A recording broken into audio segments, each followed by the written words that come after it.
ఇప్పుడు 200 యూనిట్ల కరెంటు ఉచితం అని చెప్పేసి తెల్ల రేషన్ కార్డు వాళ్ళందరికీ కూడా కాంగ్రెస్ ప్రభుత్వం అయితే తీసుకొచ్చింది. అసలు 200 యూనిట్ల కరెంటు ఉచితంగా ఇవ్వడం వలన ఇప్పటికే డిస్కమ్లు మొత్తం లాసులలో కనబడతా ఉన్నాయి. వారికి మళ్ళీ ప్రభుత్వం నుంచి డబ్బులు ఇవ్వాల్సినటువంటి సందర్భం ఏర్పడింది. అసలు వాళ్ళ కలెక్షన్ అనేది లేనటువంటి సందర్భం కనబడతా ఉంది. దాదాపు 80 లక్షల నుంచి 90 లక్షల మధ్యలో ఈ జీరో కరెంటు బిల్ అనేది ఈ 2 నెలల నుంచి అయితే వస్తూ ఉంది.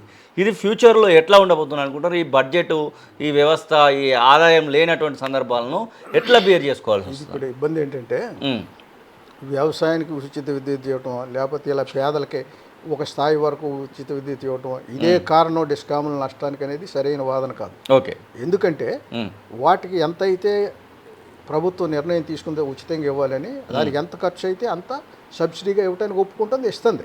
అయితే ఆలస్యం అవ్వచ్చు అది. అందువల్ల అలా చేసినందువల్ల డిస్కామ్లకి ఇక నష్టానికి అవకాశం లేదు. నష్టాలు రావటానికి లేవు, ఈ ఆర్థిక ఇబ్బందులు రావడానికి అనేక కారణాలు ఉన్నాయి. ఓకే, ఇందాక చెప్పినట్టు ఏంటి, చాలా అధిక పెట్టుబడి వ్యయం ప్రాజెక్టుల నుంచి విద్యుత్ కొనుగోలు చేసే ఒప్పందాలు చేసుకోవటం, అది పెద్ద ఇది. ఎందుకంటే 75-80% మొత్తం వ్యయంలో విద్యుత్ కొనుగోలు వ్యయమే. అవును, అందువల్ల కంట్రోల్ చేయాల్సింది అది, ఈ సబ్సిడీస్ కాదు. ఓకే, అట్లాంటి సబ్సిడీస్ అంటే ఇష్టపరంగా ఇవ్వడం అని కాదు. ఇప్పుడు మనం ప్రధానమంత్రి ఉన్నాడు, ఏమంటున్నాడు ఆయన, ఇట్లాంటి పేదలకు ఇచ్చేటిని రేవడీ కల్చర్ అంటున్నాడు. ఆయన 10 ఏళ్ల కాలంలో 16.5 లక్షలు ఏది ఈ కార్పొరేట్ రంగానికి, బ్యాంకులు, ఆర్థిక సంస్థలు మాఫీ చేశారు అవన్నీ. మరి అదేం కల్చర్ అనాలి? అందువల్ల ఏంటంటే వాళ్ళ వర్గ స్వభావాన్ని బట్టి ఇలాంటి వాదనలు వస్తాయి. అంటే అది మంచిదే, పేదవాళ్ళకి ఇస్తే వాళ్ళు పేదవాళ్ళుగా ఎందుకు ఉంచారు వాళ్ళని? ఆ బతుకు వాళ్ళ జీవన ప్రమాణాలు పెరిగే అవకాశాలు కల్పించకుండా అంత ఇబ్బందులు పడే పరిస్థితుల్లోనే కంటిన్యూ అవుతుంది. విపరీతంగా పన్నులు, ఒక పన్ను కదా, జిఎస్టీ తీసుకుంటే దేని మీద పన్ను ఉందో దేని మీద పన్ను లేదని ప్రజలకు కూడా తెలియకుండా దొంగ దెబ్బ కొట్టిన పద్ధతిలో మనం ఏది కొన్నా దాని మీద పడుతుంది. అవును, ఆఖరికి ఆరోగ్యానికి ఇన్సూరెన్స్ చేసుకుంటే దాని మీద జిఎస్టీ ఉంటుంది. ఎవరన్నా కొద్దిగా రిటైర్ అయిన వాళ్ళు ఏదన్నా డిపాజిట్ అయి చేసుకుంటే దాని మీద వేస్తున్నారు. ఎంత దుర్మార్గంగా ఉందో ఇవన్నీను. అంటే ఏంటి, పేదలను కొట్టి పెద్దలకు మేపే విధానాలు. అందులో భాగంగా ఇవన్నీ చూడాలి తప్ప ఐసోలేషన్లో చూడకూడదు. అందువల్ల ఏంటి, ఆ పెట్టుబడి ప్రాజెక్టులకు పెట్టుబడి వ్యయం సముచితంగా ఉండేటట్టు చూసుకుని కాంపిటేటివ్ బిడ్డింగ్ ద్వారా వెళ్ళి తెచ్చుకుంటే చాలా గణనీయంగా మనకి భారాలు తగ్గుతాయి. తర్వాత ఇంధనాలు, బొగ్గు మీద 10-12 రకాల పన్నులు కేంద్రం వేస్తుంది. అలాగే బొగ్గు సంస్థల నుంచి కానీ, గ్యాస్ సంస్థల నుంచి కానీ, రైల్వేస్ నుంచి కానీ వేల కోట్ల రూపాయలు వాళ్ళకి డివిడెండ్గా కేంద్ర ప్రభుత్వానికి వెళ్తుంది. అందులో నుంచి పైసా రాల్చట్ల రాష్ట్రాలకి. అవును, వాళ్ళు ఏమో సబ్సిడీ ఇవ్వట్లేదు ఇక్కడ మన రాష్ట్ర ప్రజలకి. వసూలు చేసుకునేవన్నీ మళ్ళీ ఇక్కడి నుంచి ఇక్కడికి వెళ్ళి తీసుకుంటారు. బొగ్గు కొంటుంటే పన్నులు కడుతున్నాం. అవును, రైల్వేకి వెళ్తే అక్కడ ట్రాన్స్పోర్టేషన్ ఛార్జెస్ వాళ్ళు ఎంత అంటే అంతే, గ్యాస్ కొన్నా అంతే. అలాగే మిగతా ప్రాజెక్టులు ఇవన్నీ ఏంటి, ఆదాయాలన్నీ కేంద్రానికి పోతే బాధ్యతలేమో రాష్ట్రాలకు మిగులుతున్నాయి. అవును, అందువల్ల ఇలాంటివన్నీ కూడా సరిదిద్ది మీరు వసూలు చేసినప్పుడు అందులో రాష్ట్రానికి కూడా ఇవ్వాలి కదా, ఇవ్వాలి. అలాగే ఇంకోటి ఏంటి, రెన్యూబుల్ ఎనర్జీ, మెయిన్గా సోలారు, విండ్ది అంటున్నారు. మీరు వాడే విద్యుత్తులో ఇంత శాతం కొని తీరాల్సిందే అని రెన్యూబుల్ పవర్ పర్చేజ్ ఆబ్లిగేషన్ అని కేంద్రం నుంచి డైరెక్షన్స్.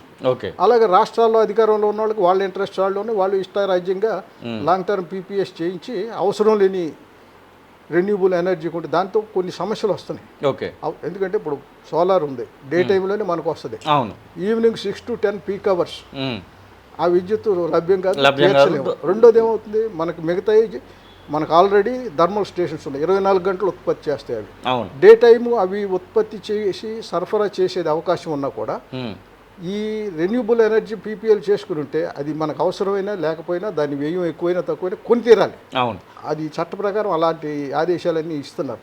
అది కొనటం వల్ల ఏమవుతుంది, ఈ థర్మల్ విద్యుత్తుని అధికంగా అయిపోయి అది వాళ్ళేం కాదు, వాళ్ళని మీరు ఆ మేరకి మిగులు ఏదైతే తేలుతుందో అనుకుంటారో దాన్ని ఉత్పత్తి ఆపేసేయమని ఆదేశాలు ఇస్తారు. బ్యాకింగ్ డౌన్ అని ఇచ్చి ఎంత సామర్థ్యాన్ని ఉత్పత్తి చేయొద్దంటున్నారో దానికి ఫిక్స్డ్ ఛార్జెస్ చెల్లించాలి. 100 కోట్లు అవుతున్నాయి అని. అందువల్ల ఏంటంటే మనకి ఈ మారుతుంటుంది రోజువారీగా, వారం వారీగా, లేకపోతే సీజన్ వారీగా విద్యుత్ మనకు పొద్దు నుంచి రేపు పొద్దుటి దాకా ఒకే కాస్ట్ ఉంటుంది. కాస్ట్ కాదు, అవసరం ఉండదు కదా.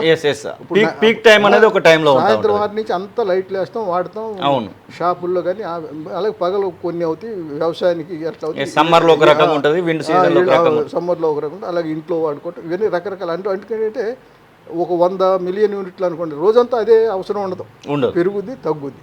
ఆ పెరుగుదలకి తగ్గుదలకి అనుగుణంగా థర్మల్ పవర్ అంటే బేస్ లోడ్ పవర్ 24 గంటలు చేసేది, లేకపోతే కొన్ని సమయాల్లోనే ఉత్పత్తి అయ్యే రెన్యూవబుల్ ఎనర్జీ. ఆ మిశ్రమం సాంకేతికంగా సాధ్యమైనంత వరకు సమతూకంలో ఉండేటట్టు చేసుకుంటే మనకి అనవసరమైన భారాలు లేకుండా చేసుకుంటాం. కానీ ఇక్కడ విచక్షణ రహితంగా ఈ పీపీఎల్ చేయించుకోవటం వల్ల ఏమవుతుంది, ఇది వాడలేం, ఎస్ రెన్యూవబుల్ ఎనర్జీ వాడకపోయినా సరే అవసరం లేకపోయినా సరే కొని తీరాలి. అది కొనడం కోసం థర్మల్ విద్యుత్తుని బ్యాక్ డౌన్ చేయాలి, వాళ్ళకి ఫిక్స్డ్ ఛార్జీలు చేయాలి, అదంతా మన ఎత్తిన పడదు.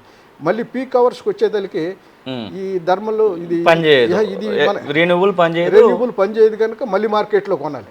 అందువల్ల ఇది ఆ బ్యాలెన్స్ మెయింటైన్ చేసే పద్ధతిలో ఈ లాంగ్ టర్మ్ పీపీఎల్ ఒప్పందాలు చేసుకోవటం జాగ్రత్తలు తీసుకోవాలి. లాంగ్ టర్మ్ లోడ్ ఫోర్కాస్ట్ అంటే వచ్చే 5 ఏళ్లలో మనకి ఏ సంవత్సరం ఎంత పెరుగుద్ది విద్యుత్ డిమాండ్, దాన్ని ఏ రకంగా ఏ ప్రాజెక్టులు పెట్టాలి, రెన్యూవబుల్ ఎంత పెట్టాలి, థర్మల్ ఎంత పెట్టాలి, ఆ మిశ్రమం ఉండేటట్టు చూసుకుని జాగ్రత్తలు తీసుకుని చేస్తే సాధ్యమైనంత తక్కువగా అదనపు భారం ఉండేటట్టు చేసుకోవచ్చు. అలా కాకుండా విచక్షణ రహితంగా చేస్తే ఇప్పుడు దానికి వేల కోట్ల రూపాయలు, ఇప్పుడు మనకి 7 ఏళ్ల కాలానికి లాస్ట్ ఇయర్ వాళ్ళు 7,500 కోట్లు ట్రూ అప్ అంటే ఏంటి, ఛార్జీల పెంపుదల కాకుండా.